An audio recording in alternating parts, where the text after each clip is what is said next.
Ya. Yali sa man malo tatou li faolo Yesu Kristo. Atalo FATU nei taiao. Pai maulungo sa do tunu Samoa ya alo to ona fon nei. Ya mawana nei lao tatou te fasoa ai malo le to wata. Malo le on sa taftulinga fai nei ya. Mana tu sa maua se sa pati manuia ya mesi foi se asu manuia na ya tato walong fanau ia le tua ne foi aso ma tato sa valinga ya o tato wala mai manuia ya o ale aluloan malanga malima le oti o malam poponga ya au penana langa le wa o manuia manu ya le tato al fai men nei tai fa talo FATU ya ele swaf man malo tato di Yesu ole a tato talo ya tato fai tau wei le fionga le to mas fa malo simo tato ya le tuol mato to mai mato fata tai tele nei tai au no pule le wa to pule no mato wola wa fai ona e mai le so fu mo lo lo watunu ya fa tai to ma o ia na manatu ma ilu mato te au dia mani yasu e ono loa lofa ma lofa muti wan ya wa e fa manuia i mato le tu maulovi inga tu mau fata fa manu mal fa ne tanga i lau fio ya ono me silima me le tele na wa e fa ia mai mato le lie mato tu ina tu nei tai au fa so i lau fionga mai foi se fa ma fana fa malo si au ya e tap sam fa lo tele ai mato mal folau fa u lo fiong pa ia ya mesele au na valea mal fa tawa na tia tangata fa do lo mana ya ma ia mato lo ngona lo fitala mai men via lo upu nei tai au men via lo fa fonga ona Yesu amen ya la mo se tu se tato te fa so nei tai au mal tu se le mo tu se yani momua ole tau pelima ya au te fia whangale whai sutas whangata male sutas 1 John 5 verse 11 to verse 21 ya ole a whawhanga maiari e to wina le fia ngale tua mwale yoane tau pelima ya ai sutasi angata mai le luas fultas o le nei fo i le mau o fo ina mai le tua ya te tatou le ola e favavau o le ola lava lea o ilona alu o le ya te ia le alu o ya te ia le ola o le ele o ya te ia le alu o le tua ele o ya te ia le ola o tusi atu nei mea ya te outou o e whātua le swafa le alo le tua ina ia outou i loa ai ua ya te outou le ola e whawawau ina ia outou whātua fo i le swafa le alo le tua o le nei fo i le loto tele ua tātou maua i ona luma pe a whai tātou te ole atu ai se mea e tusa malona fina ngalu e whawhafonga mai o ia ya tātou a fai fo i o tātou i loa e whaafonga mai o ia ia tātou se mea tātou te whaatonga atu ai o tātou i loa e maua e tātou mea tātou te whaatonga atu ai ia te ia a fai ua i loa e se tasilo na uso wana fai se angsala e le iu i leoti ia whaatonga o ia mo ia wana fo ina mai leo le ola ia te ia mo e ang sala e le iu i leoti o iai le ang sala iu i leoti o te le fai atu ia o tau whaatonga atu mo le tangata o a mio le anga tonu umalava o ang sala ia o iai fo i le ang sala e le iu i leoti o tātou i loa e le ang sala se tas o e o whanau mai le tua a o le o whanau mai le tua e tausi o ia e le tango fo'i le o loo leanga ia te ia o tātou iloa e mai le atua lava i tātou a o le lalo langi uma o lo nofo to i lalo i loto i loo leanga o tātou iloa fo'i ua maliu mai le alo le atua ua ia fo'i ina mai fo'i le mafau ia tātou ina ia tātou iloa ai o lo moni o iai fo'i tātou o lo moni o ilo na alo o Yesu Keriso. Lene i lava le atua moni ma le soifua e whavavau. Whana ue ia leo leo o tau ia te o tau ia tau mamao o tau mai tupua. And this is the testimony. God has given us eternal life. And this life is in his Son. He who has the Son has life.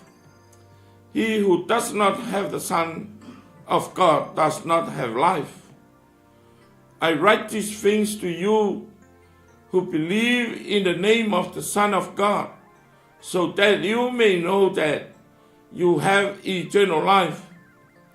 This is confidence we have in approaching God, that if we ask anything according to his will, he hears us. And if we know that he hears us, whatever we ask, we know that we have what he asked of him. If anyone sees his brother commit a sin that does not lead to death, he should pray and God will give him life. I refer to those whose sin does not lead to death. There is sin that leads to death. I am not saying that he should pray about that. All wrongdoing is sin, and there is sin that does not lead to death. We know that anyone born of God does not continue to sin. The one who was born of God keeps his safe, and the evil one cannot harm him. We know that we are children of God, and that the whole world is under the control of the evil one. We know also that the Son of God has come and has given us understanding, so that we may know him who is true, and we are in him who is true, even in his Son Jesus Christ. He is the true God and eternal life. Dear children, keep yourselves from idols. Mamanuia tere mai le nganga le tua le 𝚘𝚘𝚙𝚢𝚑 o wana fionga wa ia le nei tai au ia tātou whafonga leo po le tua ia whapenana tu mau ia te ia lau na lava vi inga nei se yo o le whawawau lava mene o se manatu ai whaautu ia le tā whasol nei tai au so ya me se tato uman nei tai au ya na we lungal tato squi great Christian certainties, great Christian certainties ya po fai foi no fa Christians great certainties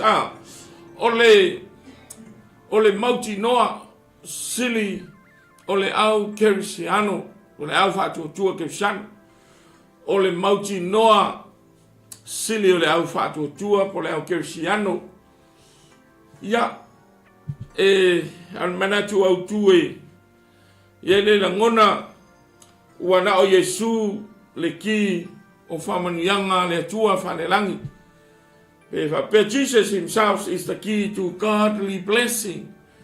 O Yesu pawale o le ki man fai to ata to te mawai famanianga fanelangi fanetua ai ole ta upuna fi tala no ni ta yao toe fa so mata to mafa fa po a mauti noa ia po a ia fa manianga mauti noa ua maua oele tangata fa to tua maua e tatou o tangata o ta ua ke siano whapea so se tangata lava e iai so na wha moe moe ua ia I loa taunuu le manuia. O se tangata wha fia ina lea ma ua I loa o se wha manuianga lea mai le tua. So se wha moe moe lava ua mauti noa le manuia o lona taunu unga.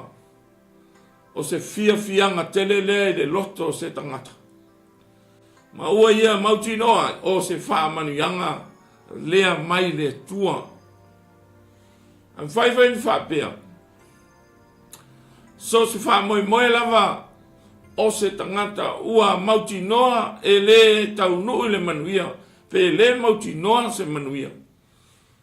O se wha moe moe whanoa noa e le aise fia e mawai. Ma ua le o se wha manuianga lea mai le tua. Nono winga, tau wha matala ina le upu leo le certainties o le mauti noa. Nono winga, so se wha moe moe e mauti noa le manuia lona taunu unga. O se wha fianga, o se mitanga, o se wha manuianga lea mai le tua. Aia whai o se wha moe moe e mauti noa e le taunu I se manuia. O se wha noa noanga lea. Ma tātou loa e leo iai se wha manuianga le tua. E whai mai le manatu au tū o le tāwha soa. Ua na o Yesu lava le ki o manuia ia o le tua. Tātou wō le mata upu sa whaitawina. O le tala noa mai le apostolo. O Ioane. O loo whapenana ia. Tau wha maa losi ai I 𝚗𝚘𝚎 whātua. Ua mata o na taape msalalau solo. Le ngata I tonu Yerusalema a 𝚚𝚑𝚘𝚎. Ia ua taape solo ai 𝚗𝚘𝚎. Ia ele nā lava vaitaimi. O le tele o sawanga, le tele wa onga se. Ia ma le tele me wa tutupu. Ua whaina ili soifua. Ma le whātua meise a false teachings. False teachers ua mata na lolo ngia ai ma se ai le whalongo anai tangata 𝚗𝚘𝚎 satana no whalongo ma tari tonu I ake viso au lea wa matana pe o le wha moe na o le talanoa mai ana to ina le apostolo Ioane au iai o ia I le kalesi Efeso polenu Efeso ele umale alofa se I toe whamanatu atu. So se 𝚗𝚘𝚎 whātua ua awhaina I suinga sawanga ma le tele wa onga se. Le ala leo lona toi whamanatu atu. Le ala leo lona toi tusi apo ai atu. E le uma le alofa whauso 𝚗𝚘𝚎 le ala lea. Na ia e tele aisi meana ina tele I o whamanyanga. A o mta upusa o whaitawina.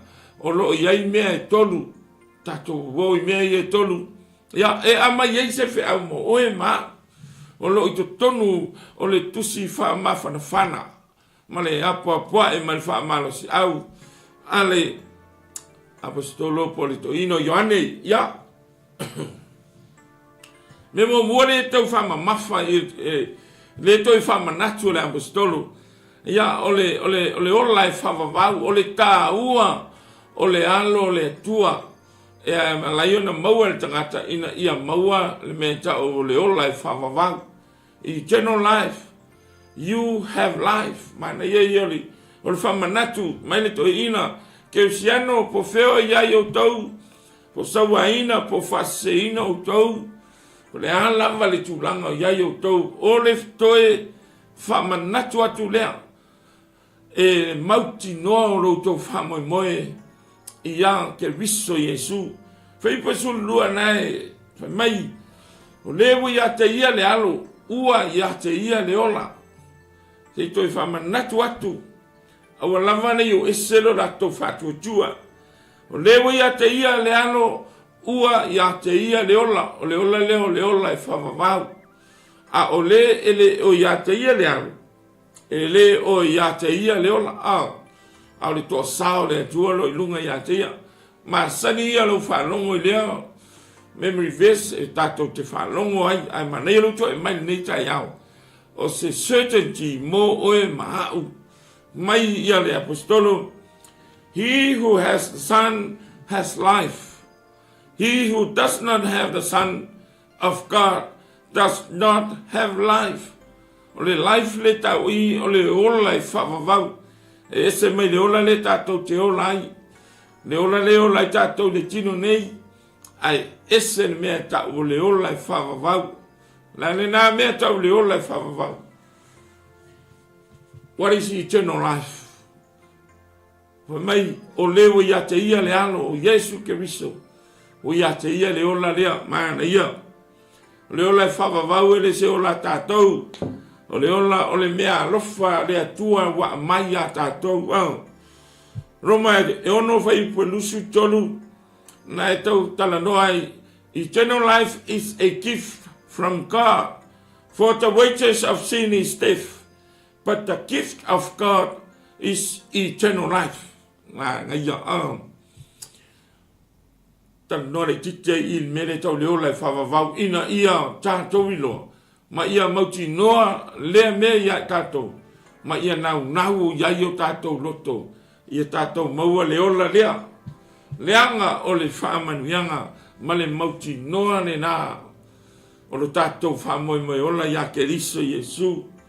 Eternal life is a gift from God. Ele se mea whaia tātou. Ele se mea whaia tātou. Ole mea lofa peana mai ele tua. Mō le tangata. Ua ia te ia le alo. Ua whaatua tua I a Yesu Keriso le alo.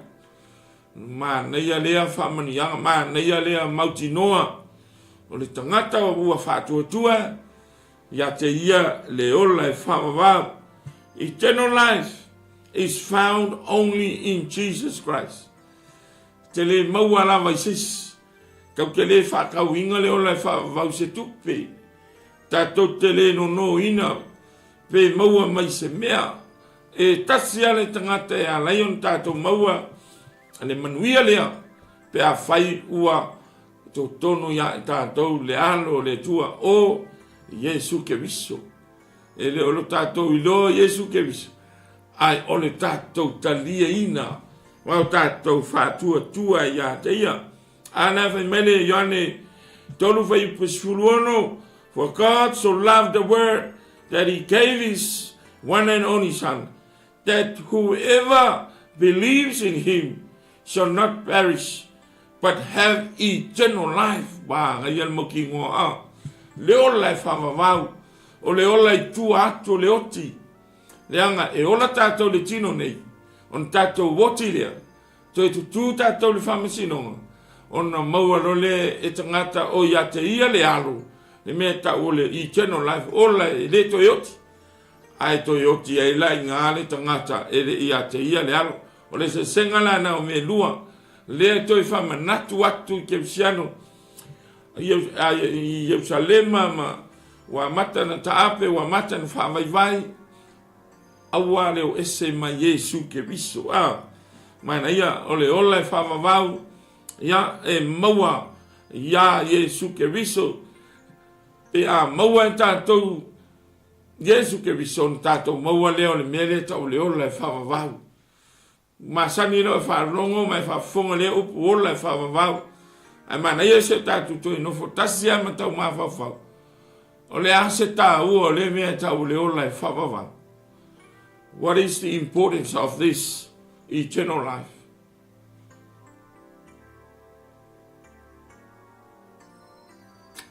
Maua le tangata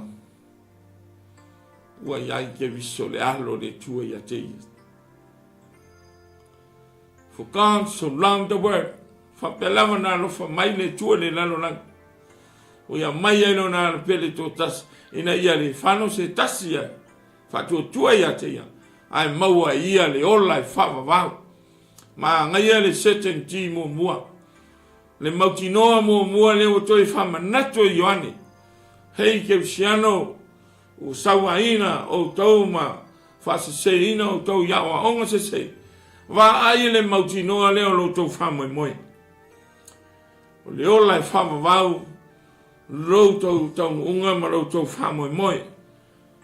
Eternal life, or is the everlasting life, the sina whamatalanga, in the presence of God.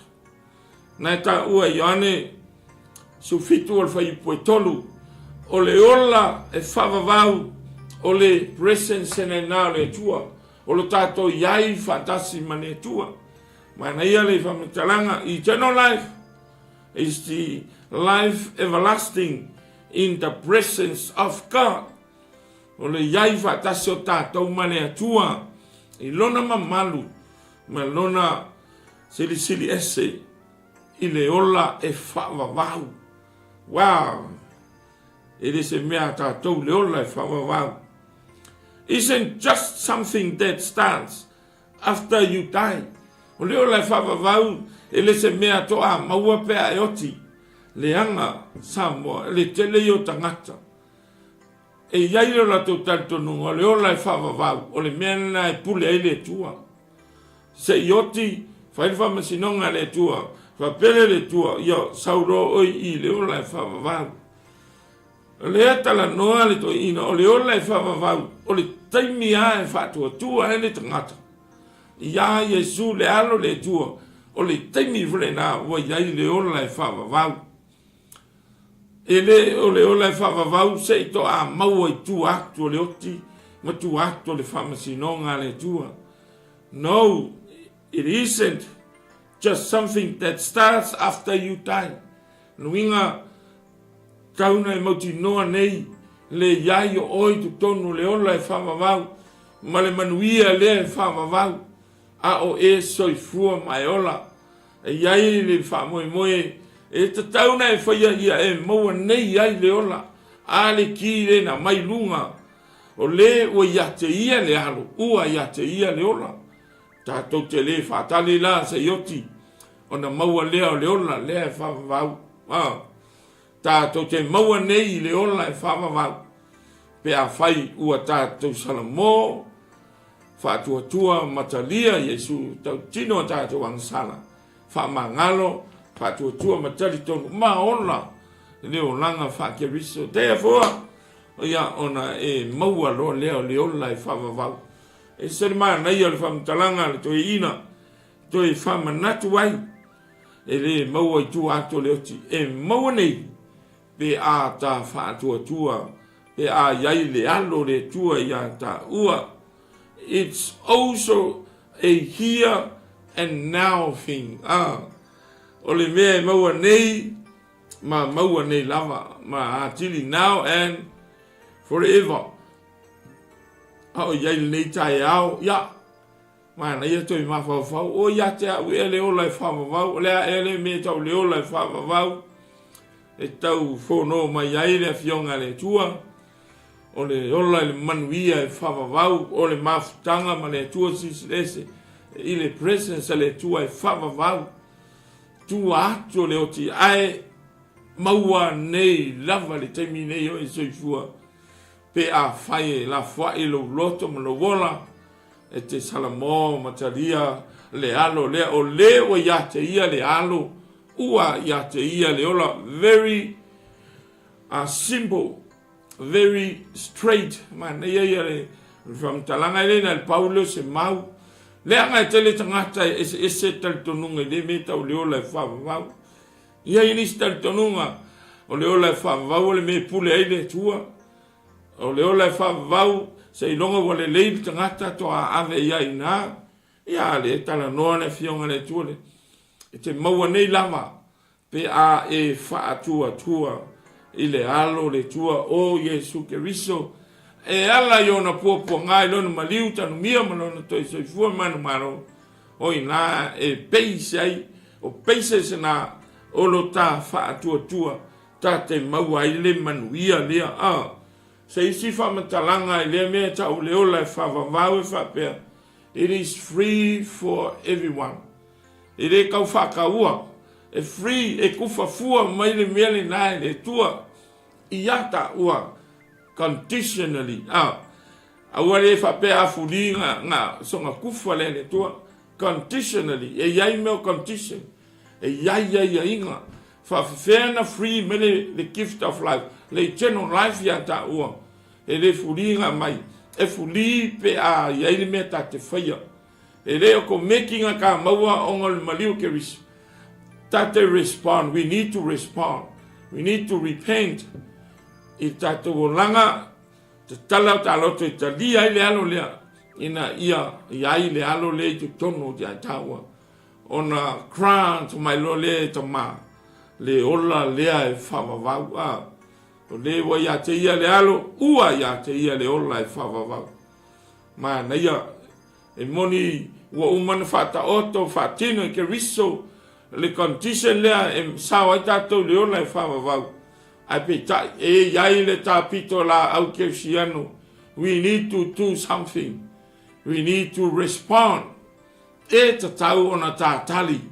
Fai sau tau tinonga le ale mai paulo le kalisi Roma ai tali tonu i lo loto tau tino le ngutu o ia lea na tanumia sa toro tanumia matu e tu e wha aola ina ai oi no inga e ta tau ona ta respond. Tau na ta tali e te tau na tau tino, whai se tau tinonga, ma te tala atu o tālo. To lono inga na, ia ona grant mai lole le free gift lea. Kere koe whakaua i sisi mea. Tasi a le kontise e whaongata ua repentance. Sala mō mai o tātou o langa angasala. Eternal life, it is peace, 𝚘𝚘𝚦𝗓𝚗𝚢𝚑, joy, oli, and assurance. E moki ngoa, e mauti noa, e oli ai le tangata, e yai le 𝚘𝚘𝚦𝗓𝚗. It is comfort, strength, and hope. Wai tātou le teleo o a whaio o tā ua, maao ngā, o lo awhiwhi to tonu, o le mele e tau le ola e whawawau.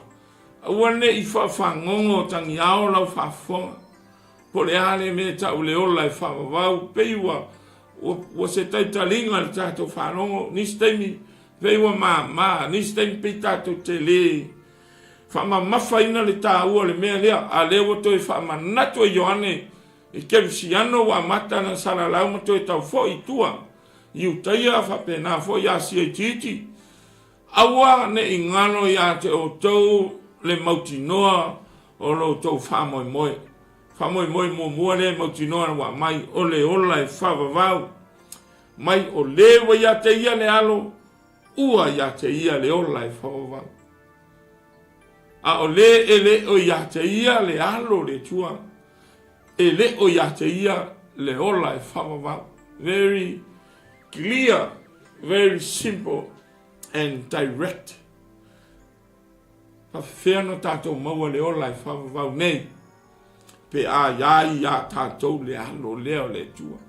Ai whape whiana tātou maua le alo leo le tua. Pe a whai tātou te salamo. Lewa ia te ia le alo. Lono inga, tātou te le whatawina mai le alo leo le tua. E le eise mea tātou te whaia. E tasi a le tā respond e taunu whai. Repent, confess our sins or our sinful life, and open our heart. Invite Jesus to come into our hearts. Invite Jesus to come and be your Lord and your Savior. Man, ia ona e sauleo le nganga pa ia sial o lua fatasi ia masuia yo tatou ina pin mo tatou tangata i totonu ma mauti noa e na ole ola e whawawau. So once a ia te oele alo le tua ola e whawawau pe te oti la nei pe te oti tai apo o le alawa le teimi alu ama le mauti noa certainty ole ola e whawawau o le langi ma le manuia e whawawau lo tatou taunu unga ia wa whawhufonga so o le o ina le fionga le tua ai toi whamanatu bea lea tatou te ola le tino nei e le aso tatou te oti ai le tino le nei ona tatou watu lea i le whamasinonga pe a whamasino tatou pe a whai tali le maliu o ke viso. Ia, na iai le whamasinonga. E moa na awa ese ina I tātou sa whātua tua I le alo le tua. Ma ia watu I tātou le manuia, le langi ma whape nana, iai ana whamanuianga I tu whangampale. Ia, ma ua tātou iai le ola I whawau tātou te le to e oti la. Mai la tātou le man, na ia le mauti noa. Tasi le oti o le tangata kerisiano, whātua tua, ua ia te ia le alo. Ai lua la oti, o le tangata, e le o ia te ia le alo. Manino ia le whaipuna e sulua. O ai le tangata e le o ia te ia le alo. O le tangata na whaalongo, ai na te le I salamo, na te le I talia ina. A sadly whai unga le salmanga. O mai e le o ia te ia le ola e whawawau. Ai o le toa sao le atua lai ona lunga. The wrath of God is upon him. O he. E le toa sao. No inga te minei o lo whapepepepe le toa sao le tui lunga. Ia tātou uma. O e tātou tele I. Tali tonu ma whātua tua ia ke viso le alo le tua. Te le ia o le amanoa. E tātou teo ese ai ma le toa sale nao le tua. Pe a whai tātou te whanongo le ne tale le le. Ma tātou salamo. Ma ka kingo ka kovo langang sala. Ma a lau ke riso.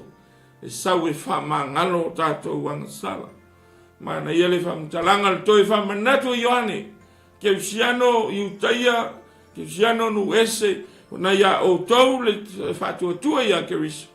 Au atou te toi whanongo ia o aonga se se. Wanga I atu perfeta tau wha se se. Ua tele talitonunga ese. Lea e la pata iai.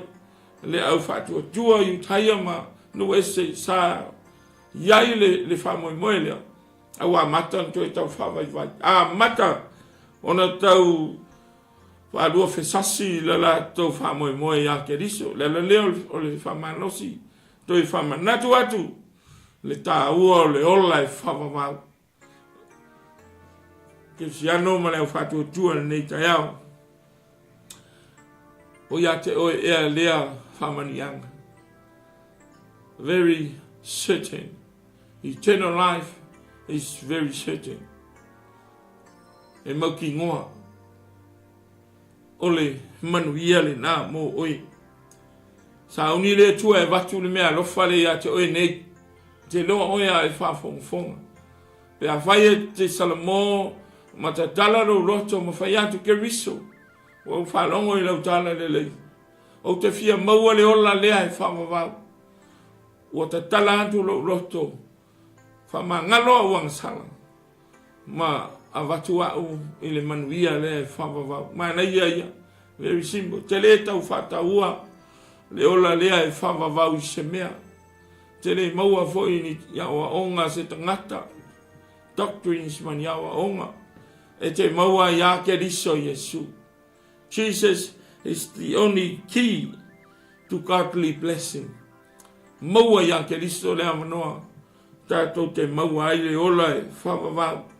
Le lea whisiri ai ya te oe whatua tua nei tai au. Have you received eternal life? Are you sure if you're going to die tonight? Today or tomorrow, are you sure you will spend your time at eternal life? If not, God is ready to give you his gift. Ne mea lofa lea e avatu fua. Ai alana avatu fua pe a e tali. E le fusia tua o e le tua.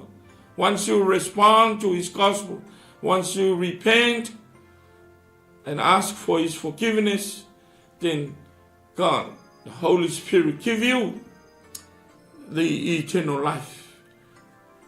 Lua oti o le tangata na te ena pea le maliu ma puapua ngā ke riso ma ia te ena le alo le tua. Ai tasi le oti o le tangata ua ia te ia le alo. Nana toi tau whamanino pule ao e po whea iei lo wau aonga.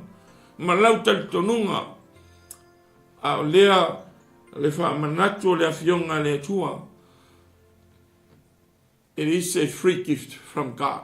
God is ready to grant this for you this morning, if you are willing to receive that.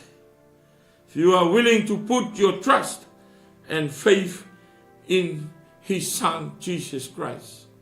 Eternal life is a free gift from God. Te fia maua ea lea manuia. Te fia maua ea lea no whanga. O le ola e whawawau. Tala noa le tusi a whanenga. O le langi e iai le manuia lea. Ne no whanga e whai mai e mara malama e mamalu mal pupula o le tua. E le to iai se tangi. E le to iai se whanonoa.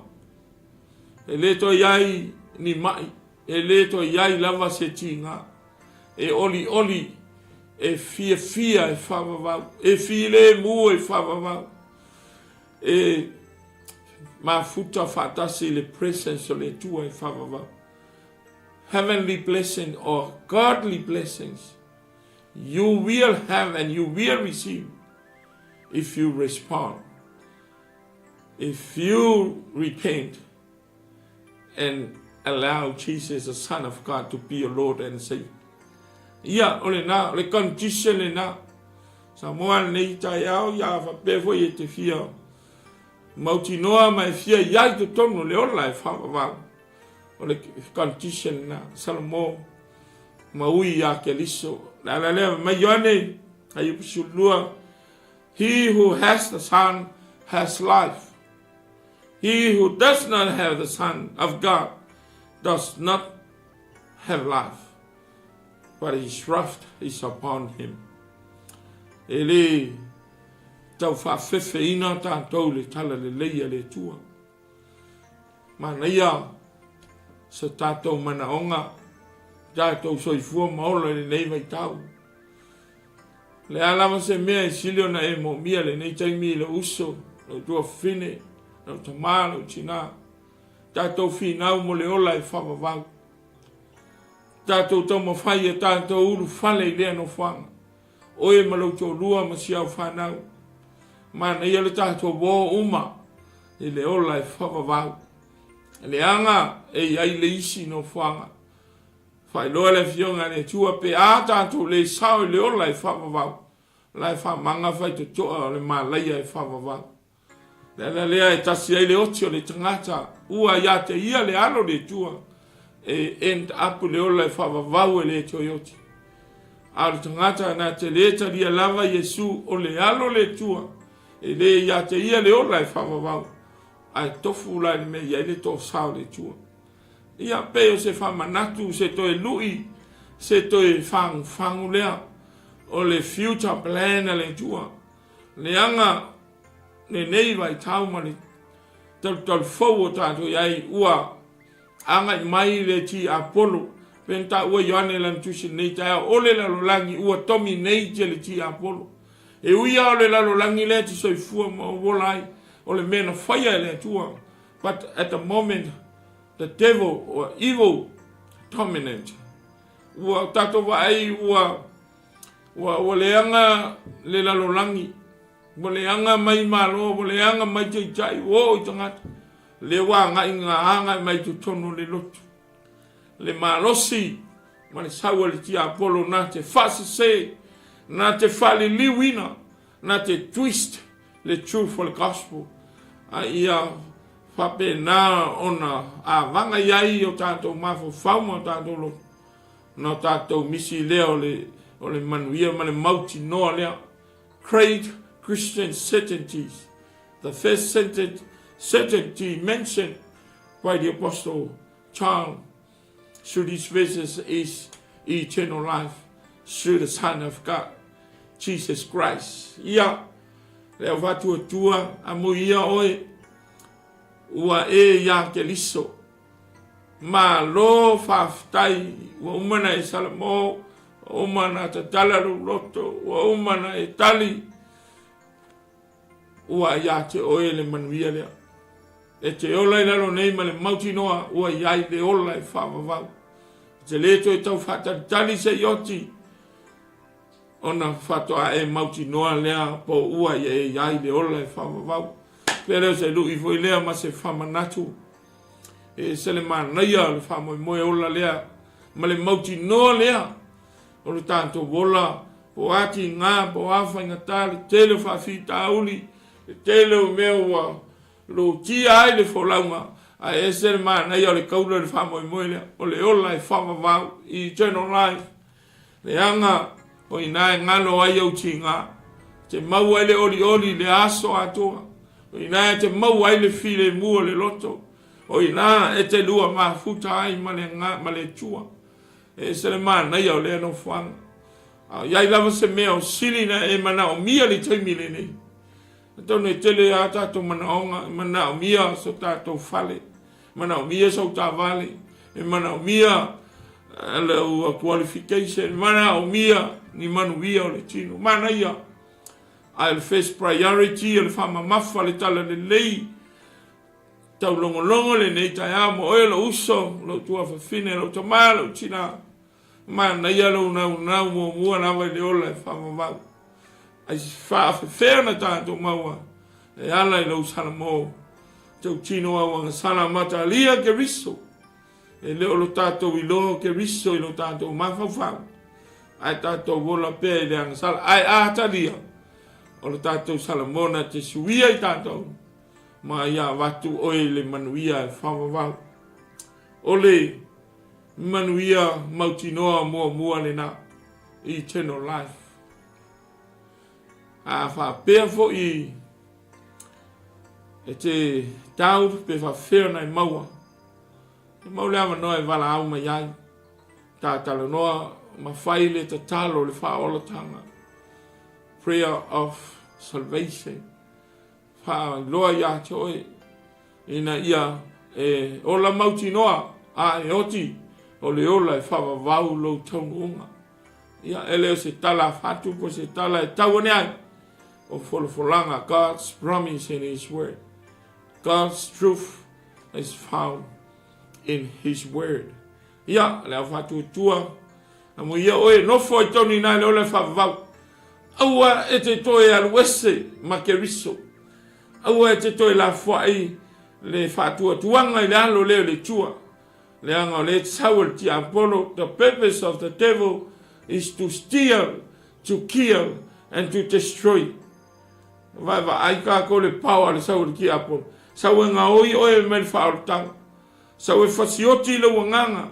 Sawe makwa whaakama ia la wa ai. E le o toi sa vali mai le ti Apollo le taimine. Ua mata ita le ti Apollo. Ua i loa e santani man au. Ua o le taimi. Ua laka le kaime fulfia life plan na le tua. Ua lata le taimi e sai ai o ia malafo le toi le ngata. Lelana ua le toi tu ua le ti Apollo se amanoa ia tātou. Christians, be careful. Be watchful, be alert. And be strong and be courageous. Remain in the truth of the gospel. Remain in Jesus Christ. Jesus Himself is the key to godly blessing. I fear when we are from around to Maui now. Aua te toi alwese. A whai o lena tusi yoane. Ile au whātua tua. I Yerusalema whātasi manu ese. Aua le toi o ese ma ke riso le alo le tua. O le whea au whole nā mo oele nei tai au. Po le alawa lo lima vai, po le alo le tau waloa, po le alo matiwa. Kaula pero whamoe a ke riso. Anchor your life unto Jesus Christ. Kaula inga. E ti ngā ina e upuia e mawhati ai oi. E sawa ina ai oi. Au tu atu o lo ta oto ai le manuia, heavenly blessing. Ia, o sei, whamanatu lea mo le Certainties mua. Lea na tala noa ai le apostolo. Mo ona tangata ke usiano. O lea fole whamanatu lea au whatu tua mane au tau lea tua. So se tovine, remain in the truth of the gospel. Ka kongo ngofo i ngā kaula ia ke riso lo wona. O le alawa le whaingata ma le amusia. Ma le sawaina i tātou nofo ai nā e iai manuia o rohu a tā pena mo i tātou a whai te fia sao le ola e whawawau li liu nei loa. Turn now to Jesus Christ. repent from your sinful life and accept Jesus to be your Lord. Very, very simple. Le anga le o ko meki le maliu ke viso o ngā avaku mai kākou le ai.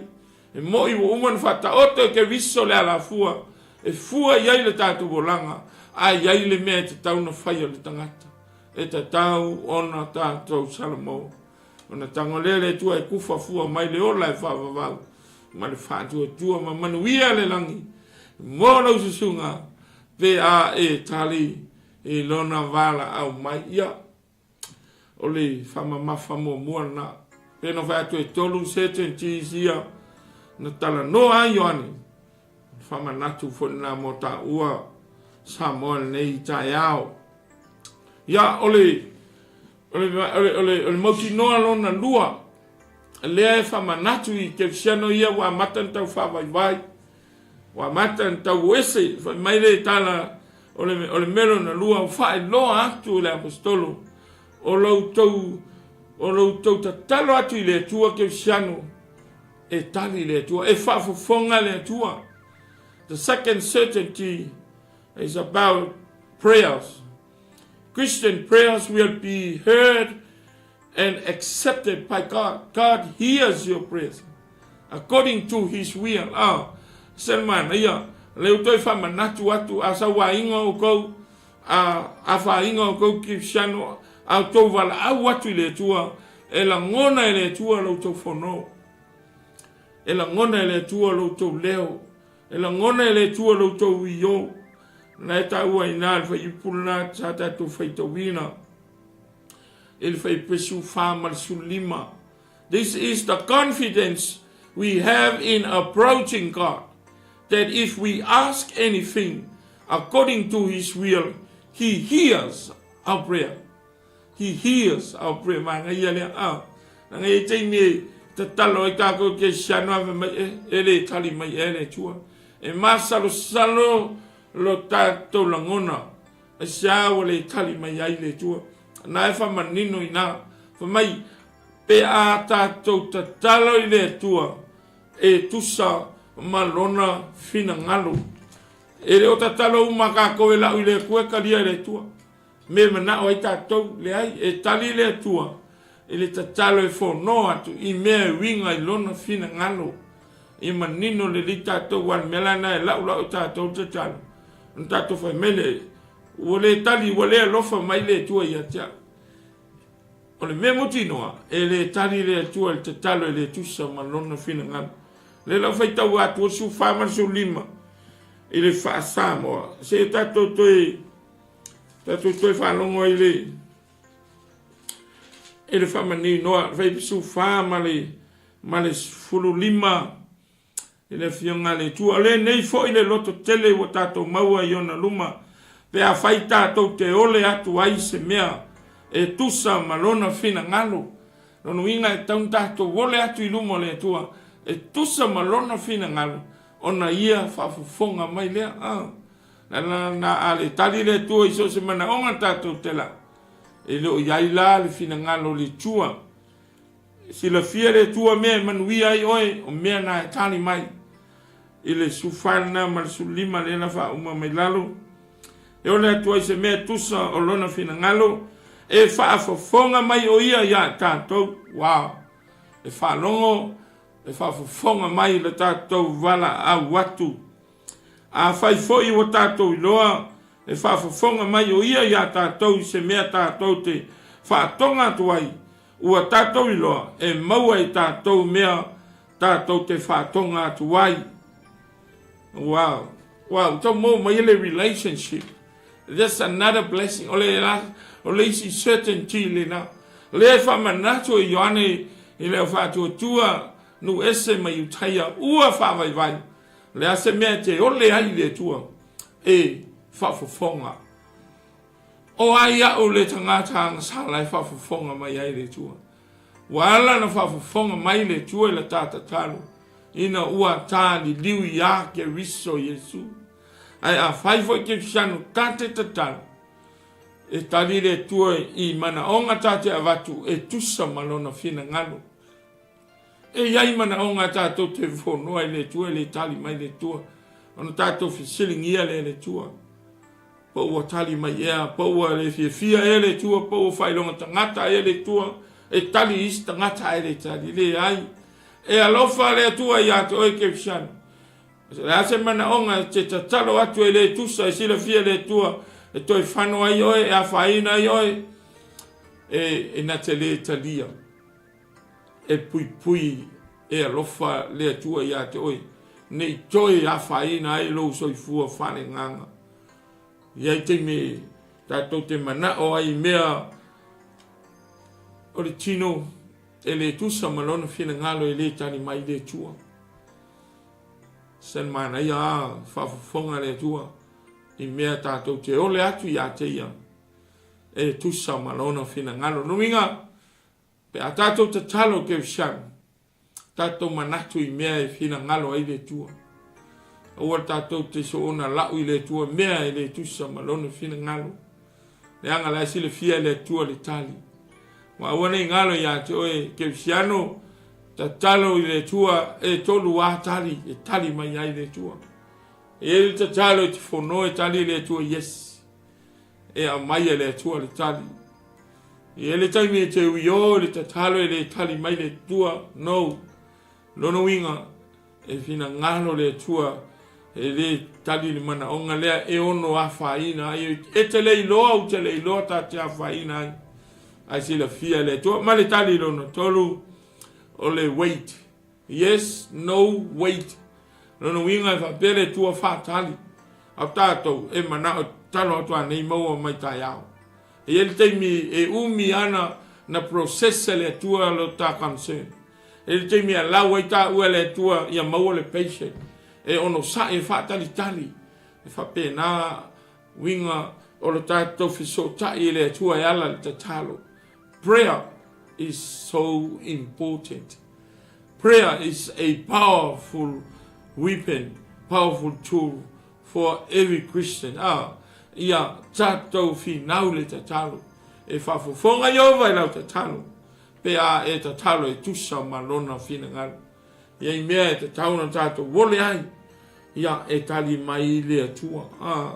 O le Certainties mauti noa le nā. E siano, aua e te 𝚘𝚙𝚢𝚛. E voi nisi wo o tonu whaatanga vai mai. Mai foi au sau ia Yesu e tali uma me oma. E tele o lean meo te tangi atuai. Wa mata ona whaase ia kerisi. Le ai e leo lo warat lo i tonu le whaoritanga o ko meki o ngā e maua uma mea. E ele taimi rono winga se sere mauti o tā o ai le tono le tua le whaoritanga. Ia tā o e tusa ma le whina ngalo. Ia tā sa i le tusa ma le whina ngalo. Ma ia tā whaatali i le ono sai. I le taimi e tali ai le tua. Whoever we ask, we know that we have what we ask of him. Amazing, God will answer your prayer on his time and not by your time. Lesin la me to famanatu la fatu tua ya te tali le tua e lau te talo on his time. I lona taimi pe vave pe tuai ai tali le tua lana taimi. Tātou tele ele tali le tua le taimi mana o ai tātou rasa tātou te mata tātou le tua. Au le tua wa uma na whātulanga e whawhonga le tua. Iai vole talitonunga ia e le whawhonga vole le tua le talo i lātou. O e le i ta ua mio tonu ina i saia na e mo mua whaipo sulima. Na whapea, when you spread out your hands in prayer, I will hide my eyes from you. Even if you offer many prayers, I will not listen. He is a righteous God. He hears the prayer of the righteous people, but he doesn't hear the prayer of unrighteous people. Even may say na mo mo fa sulima sala elu o tele fa fonga lava e alo fonga e lau tau tatalo pe fa tele mai foi o tau tatalo o tele fa longo lava o tele fa fonga lava lau tau tatalo no minga o whailoa mai ai pito i lua e whafofonga i ova e le tatalo le tangata ani tonu. Pe a tatalo e tusa ma le fina ngalo le tua. Ai na te le whafofonga ina le tatalo le tangata. E le o ia te ia le alo e le i tawa mia tonu ina. E tatalo mo ona ia lava manao rono inga. O le atua mia tonu. E sila fia me uma tate o le atuai. Ma o le tatalo. Te le tatalo o sila fia e le atua le tali. Me mana ia na God already knew the answer of our prayer before we pray. E tatou e se longa wa mai te talo toa tatou fua ia le tali au le tua e le tau tala o tatou ngutu se upu o mana malama le tua le mela le loto. Le fola lo tatou manao ua iloa le tua le tali. Sila fia le tua le tali. Ia o le certainty lona lua le na. Po le mauti no na lua le na e wha ma losi ai ke fiano le wa mata tau wha vai ma le mautonu ono sa wanga ono tatonunga se ma awa onga le telo perfecta se a le wha ilo le tua awa tau ese ma le alo le tua o ia e wha fufonga lo te talo pe a whai wa ia te oe le alo le tua condition ia o tato vai neve te mi te le o meo wha se mai ia o tau wau ina le fia tatalo ai tātou ki siano. O te siano lava e le tatalo. Ia whaingo fia anga whaia. Ai o le toi whamanatu lewa mai e Ioane. Mo leo whatu tua mana tua le tatalo. Tatalo i le tua e whafofonga le tua le tatalo. Oe le tangata wa iate oe le alo le tua. Ai tali le tua e tusa malona fina ngalo. Ia to anga e whaitatu fono talo. E to anga e o le fono talo. To anga te talo fatasi. Fono fatasi. Ia pe tali mai pe le tali mai fatali ma le ono sa. E tali mai le tua i lau te talo. E lona lava taimi. O ni ngalo paua leo le o penga ke o siano. Tato te tau ele taua. O le upo le tua. Ma le pao le tatalo. E iei le mana le tatalo. Ala le tai au le tatalo, moe le tai au le po le tatalo. Le aso atoa tatalo le tatalo. Fe tau i mo whawhita au le tatalo. Le mai ti ngā inga o le tatalo. Le loto ti ngā o le tatalo. Le fia fia o le tatalo. Le loto le whamangalo o le tatalo. Le ono sai o le tatalo. O mea uma tātou te awhati ai. Prayer is a powerful tool to fight the spiritual battle, as well as the word of God. Ia ke siano, ma lo te talo, whaftai le te talo mo o isi o uso a tangata. Whaftai le te talo mo isi ke siano. Ai, au ane ngalo, te talo mo nisi e lei whaola ina le nganga.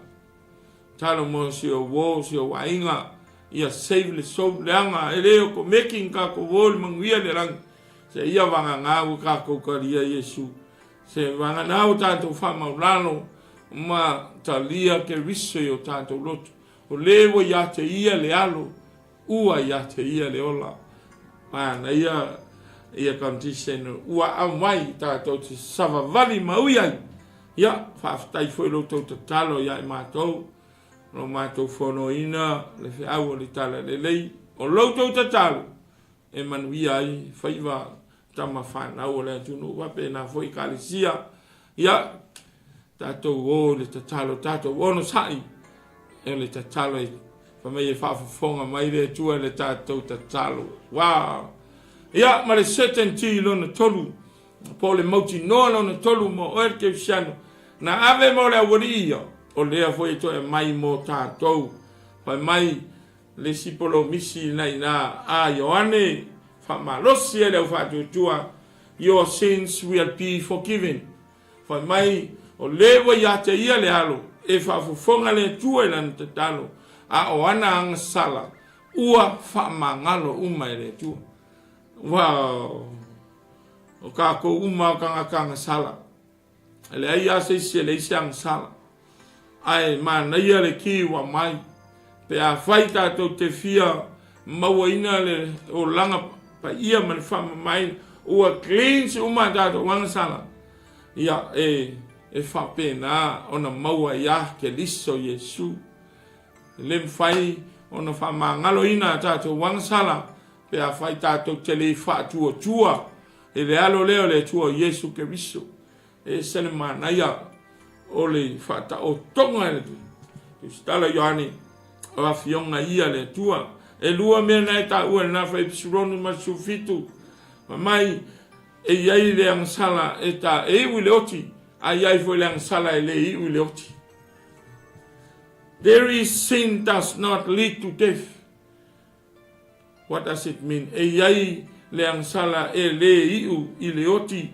For us born again believers, we are already been forgiven by God through faith in Jesus' death. And we'll remember your sins no more.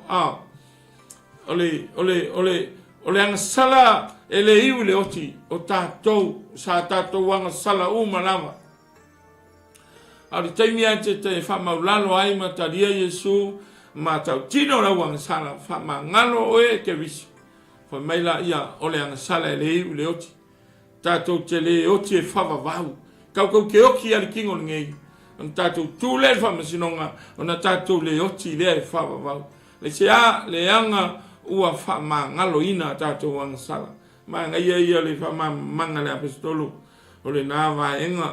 Ai e se fwori maa na ia le tala le tuspa, ia le tangata wangsala. Ai whamangalo le tua, hoi mai e le toi langona. E le toi manatua e le tua lau tatalo. O I lau wangsala, wow. Mai le tua nai, le taimi nei, ma le luma nai. Sia, ia, ona le tua ia o le lofa, ma le lofa moti vale. Wharinga mua whai pelima, and we'll remember Jesus' death, and we'll remember your sins no more. Oh, whai mai a whamangalo e lai ke riso, au ang sala le tangata whaantua, ua tali tonu maleliwi, wa mai e le toi manatua la lau ang sala. Ang sala le tua nai, ang sala le teminei, ang sala le numa nai, e le toi manatua e le tua. Se toi whafonga e san mai naia, se tua, aonga kilinga le tua, le mea le toi mwhaino toi manatua e le tua. Pe a ta sala mo whaantua tua. Na, wharinga na, ia, o lo mo whai poe e lima, na ia ne vaengal na ia pena fole tu se Jeremia o lo ta ua foi le Jeremia tosu tasi tosu fa ia a pena foi le Jacopo e lima ma subono ia ona tatu teimi a moso teimi tango e fai tau Ioane mua fai poiva Isaia fasu tolu o le fai poe lusu lima ia ma le e perwe valu fai pisulu tusina a ana tango le to fai tau pa moso taimi. Nai tala noa fionga na le tua, o mai e na te le toi manatua lava tato wangasala. What a blessing! What a promise! Ai la tato le pao le toto le keriso. E whama ngalo ai tato na te le toi manatua tato wangasala. And if we sin again before God, we need to pray and confess our sins to God. And He will forgive us directly.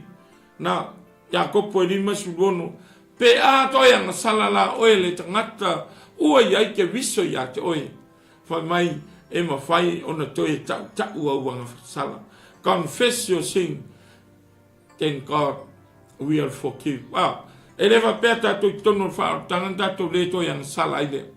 Ai pea whai tato te toi ang sala. I tu tono le whaoritanga, ina wai iai ke riso ia tātou, manao mia la le koe confess. Toi tau lau ang sala I le tua, pa mai nata e wha ngalo ina. Ai o au ang sala le tua nai, o au ang sala le te milei, male luma nai, pa mai nata le toi mana tua lava. Matala na Isaia, na wha mawina Isaia, fasu tolu lufu lima. I am he who blots out your transgressions for my own sake, and I will not remember your sins. That is God saying, I will not remember your sins. Wa i tātou le pāua leo. pe a whamamā tātou le toto le taulanga le tongi o. Mai na te whamangalo. Ai na te le toi mana tua. Ai pe a tātou anga sana le taimi le nei o le whao le tanga. Mai tau ona whamangalo ai lea. E se a whainga le tua e pelu e walu sulua. For I will be merciful toward their iniquities, and I will remember their sins no more. God promise, I will remember your sins no more. Kesiano, tau langona mai manuia ia. Pea whai wa ia e tātou le alo le tua. E tali i lau tatalo. E whamangalo ia wangsanga. E whamawa.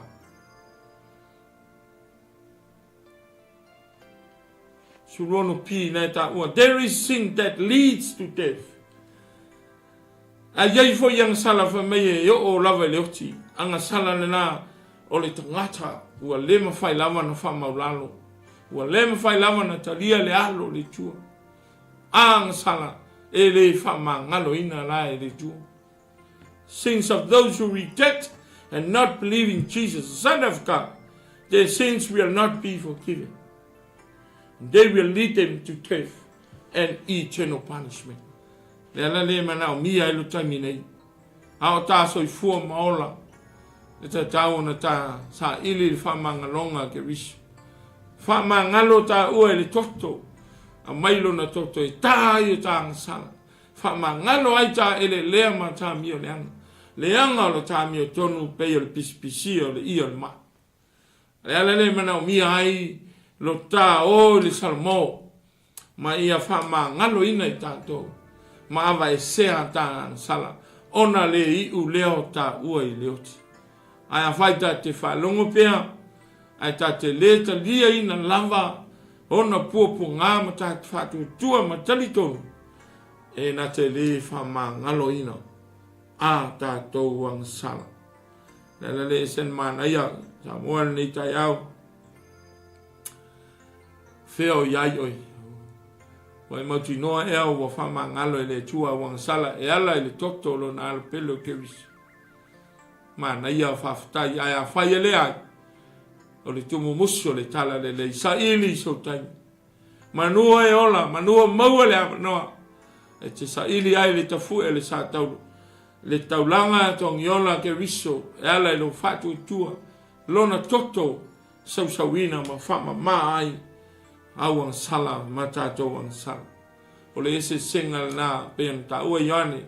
O le ang sala e iu i le oti. Ma le ang sala e le iu i le oti. Lono winga. O le taimi nei o le taimi le alofa tu noa. E le anga le mwhain tato i sala mo le tunga mau. Wata whai atu e suwa u sala mo whama ngalo mai a wang sala too late. O le taimi nei. E le fo no pele tala le lei. So e so taimi e whama ngalo ai a wang sala. Ina ia i wa oi le ola. Ai a whai e oti a ta te lei talia ina lava. Le wha ola tanga e ala ia ke lisa Yesu. E le mawhai la o na whamangalo ina o tā anga sala. Ia, o le pāo le na, e sen mana i o le tala, Certainties lona lua, a lona tolu, o le whamangalo ina o tā anga sala. O kai se tua i nā lofa, ma lofa muti wale. Wa umana whamangalo tā anga sala, e ala di tokto lona alo. Wa maliu fua ke riso le sa taulo. Pe a whai e le ma whai o na tā whaatanga ina e mailo na toto. Sei tā ai ma whaatai lea ai o tā tangata le anga. Ma o tā mio le anga. Le au ngale nao le toto. Sau ina i tā ua. Wha ngalo tā ngasala. What a good news. Your sins from the past, the present and the future. Na te le toi mana tua lava. Na te le toi mana tua lava. We'll remember your sins no more. Wa mai o nei tai ao. Uso. Perfecili. Whamangalo ina ea wan sala. e ala li taulanga ke viso. A whai ele ai. E ma whai ana whamangalo nei. Pe a e fili whamaulalo le roto. Te ria ke viso whai mani ma whao. Have you been forgiven by God? Your sins will be forgiven. Now if you come and accept Jesus, the Son of God, and take him to be your Lord and your Savior. Repent now, confess your sins, and Jesus will forgive all your sins and your iniquities. Le tua, o le tua whamangalo. O manuia na, Christian certainties in ai tolu. O mauti noa nai tolu pe ona tala noa. Ioane, ile, au FATU tua. Iutaia manu ese wa mata na o ese makeviso. Ya, le ngata i sawanga i nā vai taimio le kālisia. Au le tele mo awa onga se, matai tonunga se, mwhaya onga false prophets and false teachings. Le ala le toi whamanatu ke siano. Ya, mana tua le ola e whawawau.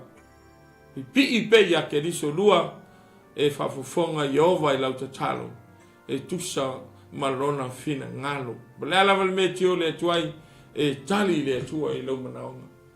A se tua i nare lei pe a whai.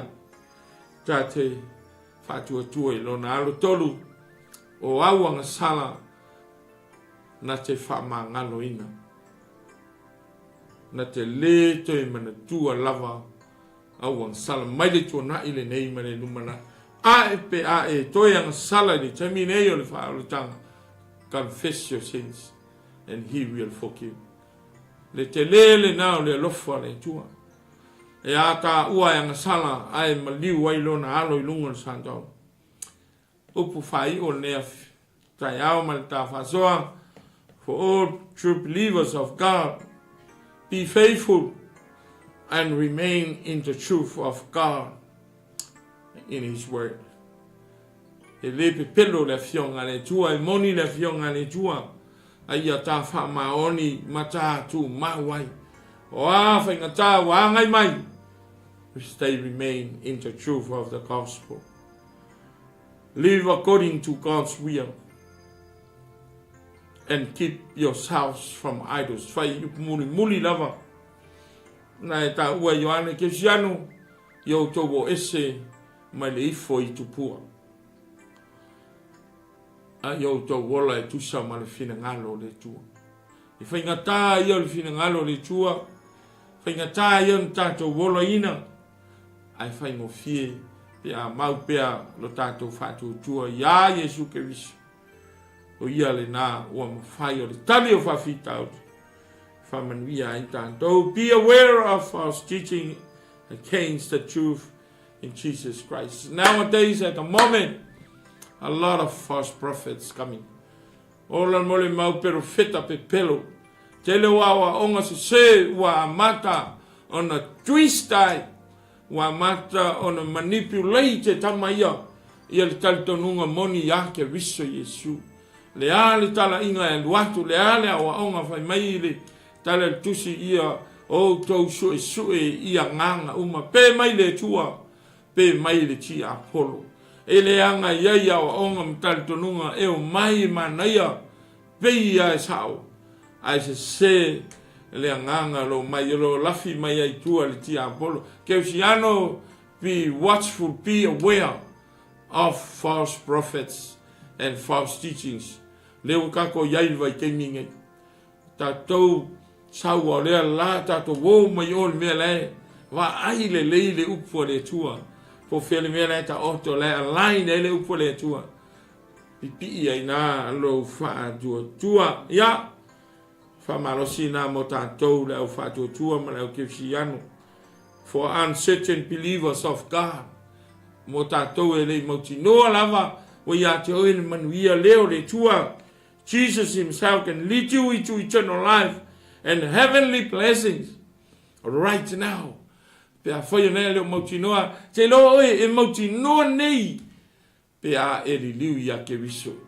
Jesus is waiting to give you certainties of his kingdom. If you repent and accept Jesus to be your Lord and Savior. If you open your heart, confess your sins and accept him be your Lord and Savior. Christians and non-Christians, salvation is free for everyone, but with condition. O le whaolatanga I ia ke riso Yesu e fuli mo tangata uma ai inga. E leo ko meki ngaka ko maua manguia le langi pe a whaita tau te le uia ia inga o le manuia. O le ale ia inga, what are these conditions? Confess your sins, repent from sinful life. Repent, believe, and trust Jesus Christ. Jesus is the only key to heavenly blessings. Ia o fa malosina nei taiao mo le au fatu tua ta mo e le tua wa mata no to fa vai ya le wa e silsila nei vitan wa kele le au ke fiano wa mata no fa vai ono tele suinga le olanga tele o me vali fa fia le la olanga wa mata ona twist le ti ambolo wa mata ona fa se le vai wa mata na o tangata immaterial things ua le taulai. Walk by faith but not by sight. Christians, o le whamanosi le na lautou ona nefiaf. Sa vali le whatuatua ai le o tino mai o mea. Te le o mea manei wa mai ki apolo nei vitau. Wa mata na se ai le tawa ai. Wa mata na se le ta decision making. But God reminds you and me this morning, walk by faith but not by sight. Jesus is the only key to godly blessings. Remember, there are some great Christian certainties, very certain. Moking on my salfoi left young aletua, eternal life, responding your prayer, and forgiving your sins. Ulu matafa lau leu po le tua mo mole le tua. Lana au lana upu I lo tau fina ngalo. Sei toi tapu sa, sei toi mati lo tato wola fane ngang. Leanga ua tele, tonunga ua tele mau wa onga. Wa ai le mea o ta oto ai le fina ngalo le tua, tali tonu ai le na. Pipi ai na, tu mau ai na. Famalosi ai na. Au fatasi le tua maoe. O ni ngalo o le tua le lofa ma le lofa muti van fa manu ia tele le tua toanga ta talo ma ia ta to sa ili le tua le no ma ia ta to fa manu losi e tau li taua fa le ngang au la mo ta to mun ia tele nei ta yao ia foi la fa fonga fa tai fa tanga lo mauta mo lo lao e mo modi atu ia li sa vali ia foi se nganga o le tau tomari e voi se upu ala vale pa o papa le fa fonga fa mangalo le ono e poto ale tau tai ai le ato ai lo sa fa mangalo le ono le tai ai o tu fa manuia tele atu mo to e swafo Yesu amen tato taro le ie fa tai lo fetalai mai lo to fa manatu mai e lo to fa fangu ma lo to fa I lo mai lo fina ngalo o fainga tal nei vai termina mato lo po fer me moni o fer yai le mea le moni o fifiloi fatasi ia taltonunga ia le tua faftai fe awalena e ave mo ke shani utaya manu ese wa mata no fa vai ono sa wanga ma o onga se o le foi se fa manatu mo matou ma sa mo atoa ia le tua amo modi la o fio le upu fa mala matili ma ia mau e mātou le confidence mātou te loa le iai o lo fina ngalo moni le tua ia whamenuia le au whafonga nei tai au whamenuia le au fionga a whaispo klame mulmul mai ia i lau whaunga ma lau whameniana mātou talo lea tu mauro viinga tu mauro whatawa alu tangata ono Yesu mātou talo atu e nei a mene mame se fuia manuia tatu atunu faftai.